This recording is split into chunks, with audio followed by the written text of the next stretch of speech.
I couldn't watch your kid, my mom refused. You're on your own now, I texted while canceling every payment. On Christmas Day, my dad came.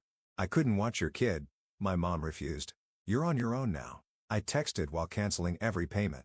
On Christmas Day, my dad came. I'm 31. I knew things were bad the moment I saw her expression.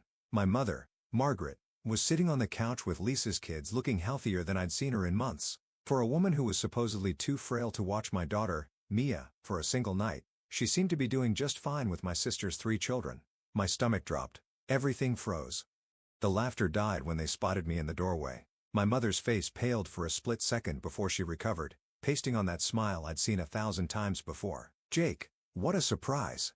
I wasn't expecting you, she chirped, bouncing my nephew on her knee.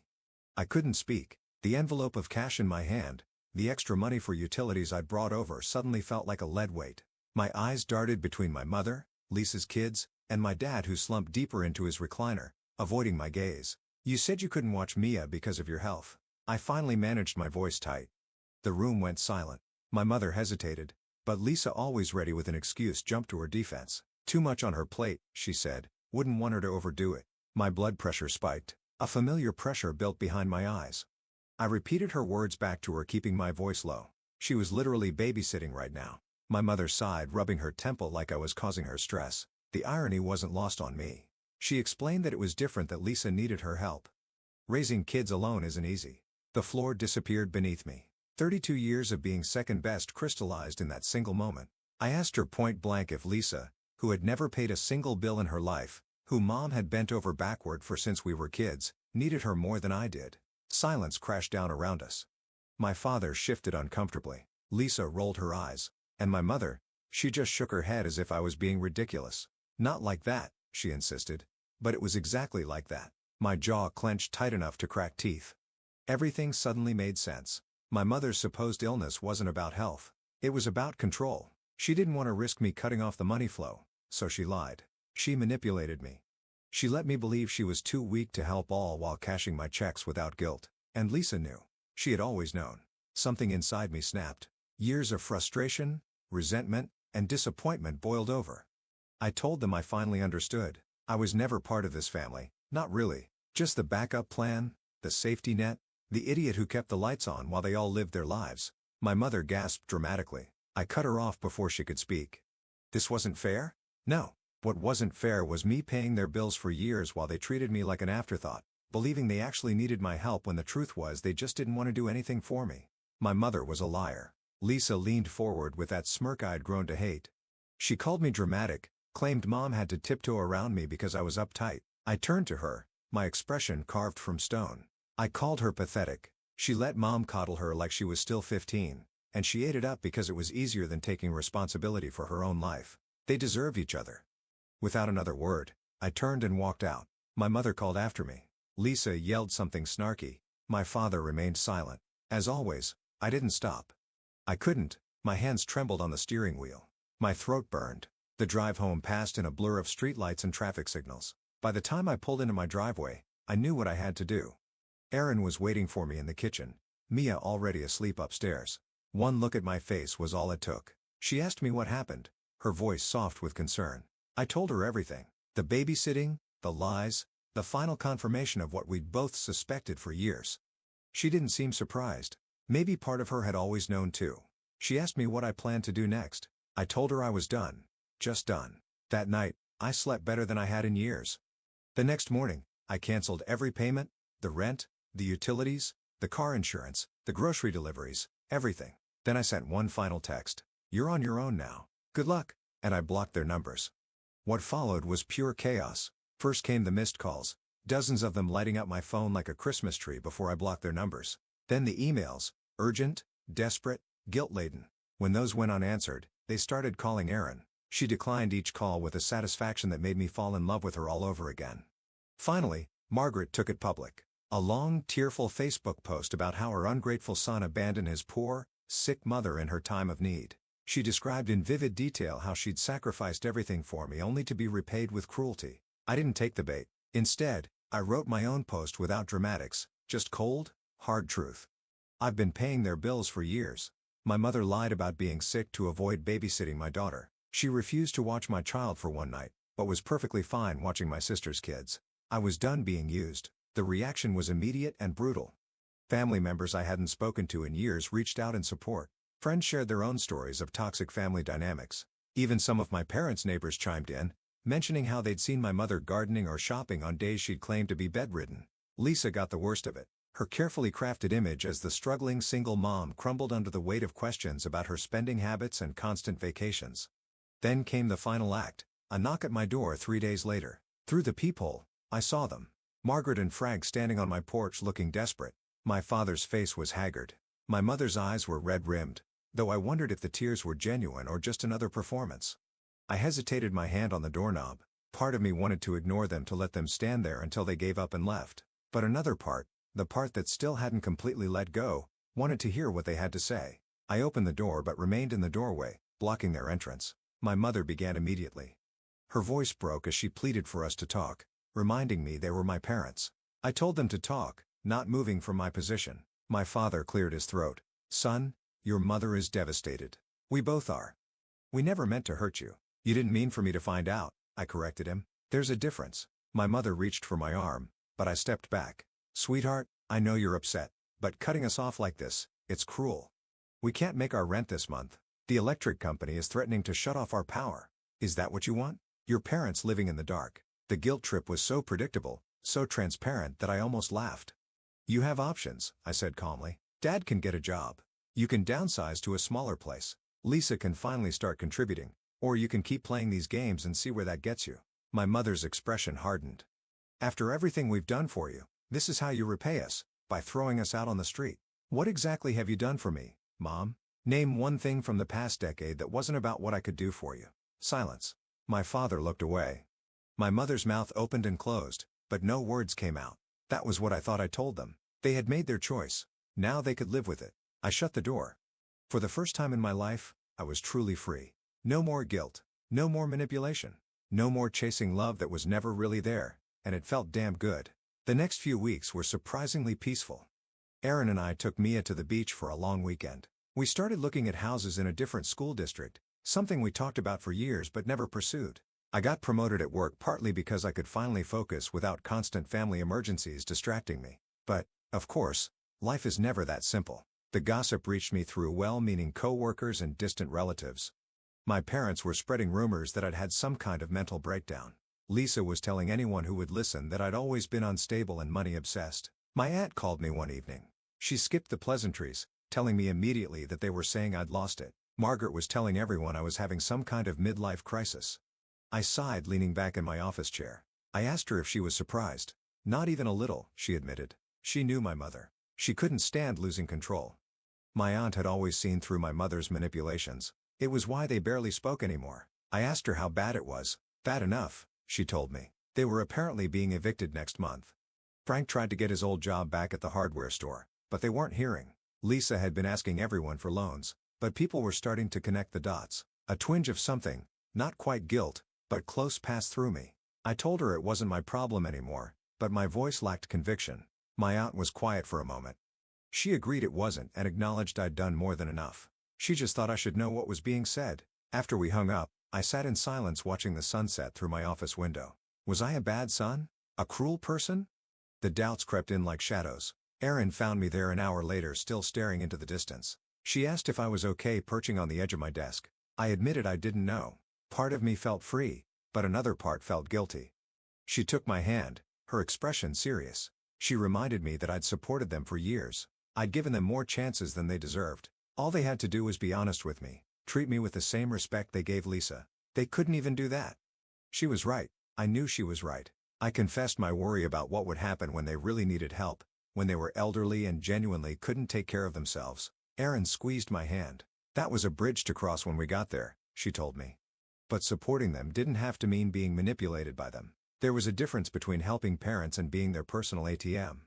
I nodded, pulling her into my lap. I asked her when she got so wise. She claimed she'd always been wise. I was just finally listening.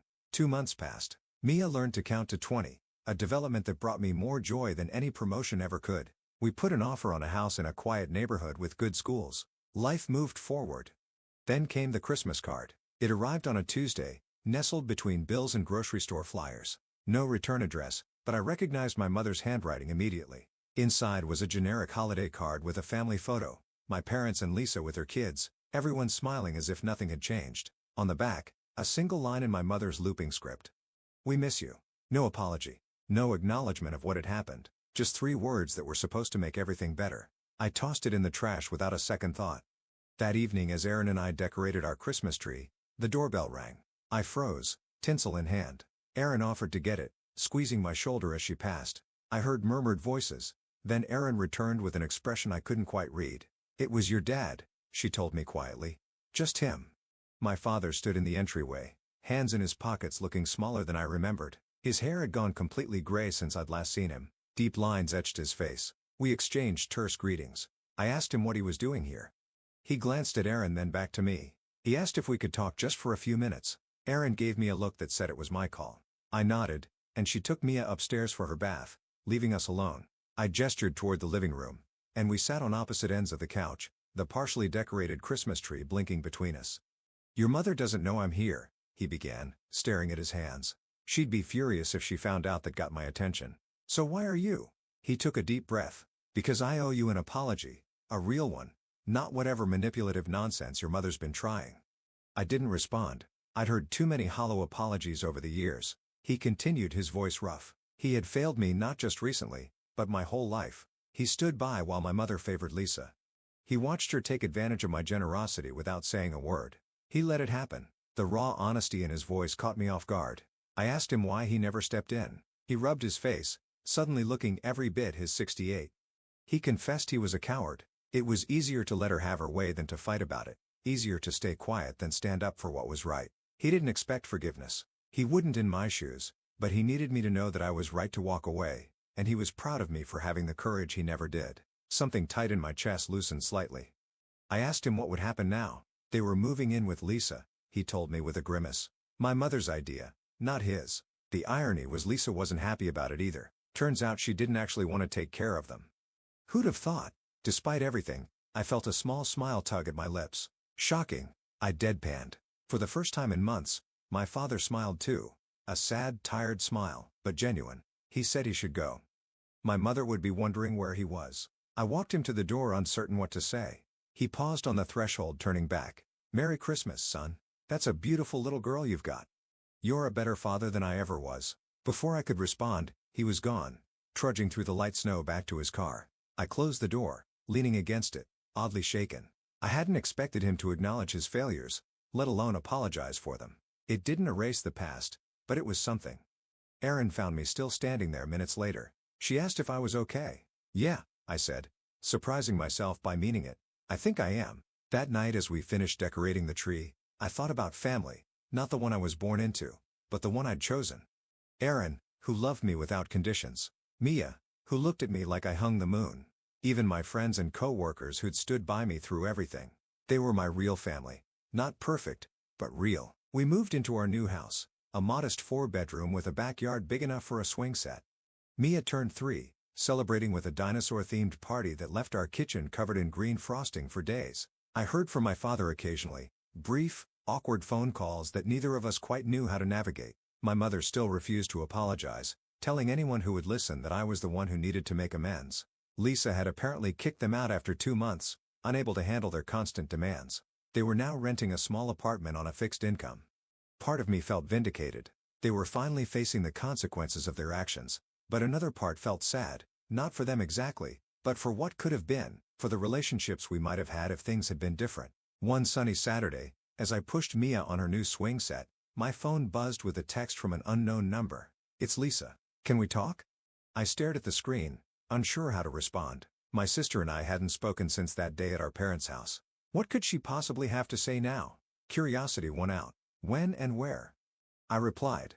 "We met at a coffee shop the following Monday during my lunch break." Lisa was already there when I arrived, looking different than I remembered. Less polished, more real. She thanked me for coming.